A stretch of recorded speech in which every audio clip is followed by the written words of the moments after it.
We were sent away from our mother and everything we knew, and now we were standing outside freezing, and it hit me. We were on our own once again. My grandma was now running a tiny makeshift orphanage in her tiny cabin in the middle of the Northwoods. She had to divide her time between all of the duties, all of the children, and all of the day-to-day madness.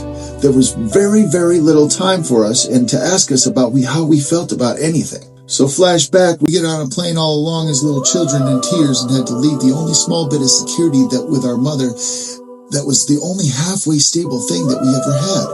My mother had gotten the guts to leave her abusive husband, but right away started seeing a man that would not abuse her physically, but would introduce her to crystal meth and a life that went deeper into addiction and deeper into desperation. After seeing the dangers that she was getting into, she decided to send us away to live with our grandmother and her husband in the North Woods of Wisconsin. My grandmother had a huge heart, but was very rough around the edges. What we stepped into was completely foreign and terrifying. We lived extremely poor, wood heap, propane lights, and a pump house in some of the most brutal weather imaginable. We wore sweatpants and flannel shirts and stuff from only stores we had access to. Our hair grew long and we got picked on heavy for all of it.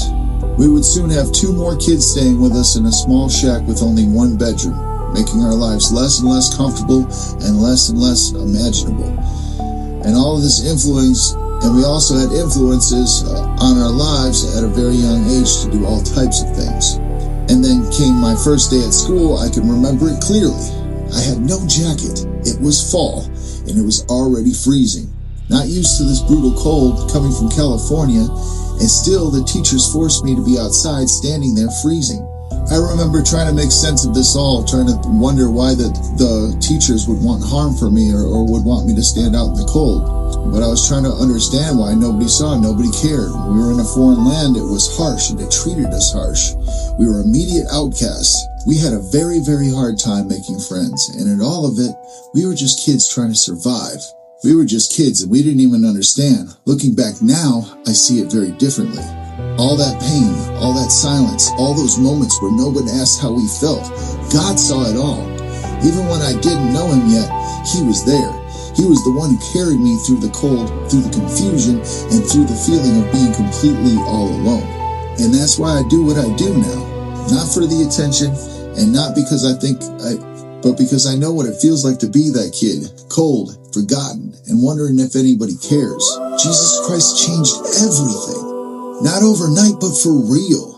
He took that broken story, He gave it purpose, and He gave it a song.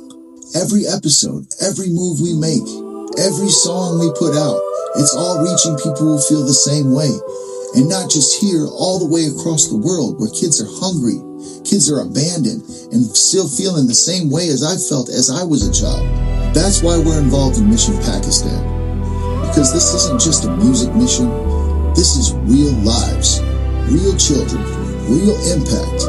So if you've ever felt like you were on your own, like no one saw you, like nobody cared, I'm telling you right now, Jesus does. So give your life to Christ, dream the music, be part of the mission, support Mission Pakistan, and do all of these things because they are serving a greater purpose. So let's reach the forgotten, and let's reach the forgotten together today. In Jesus' name, love all you, and stay tuned for episode 5 next week at Tuesday at 9 a.m. And I love you all. That is Smudge D with Higher Power Ministries. Love y'all.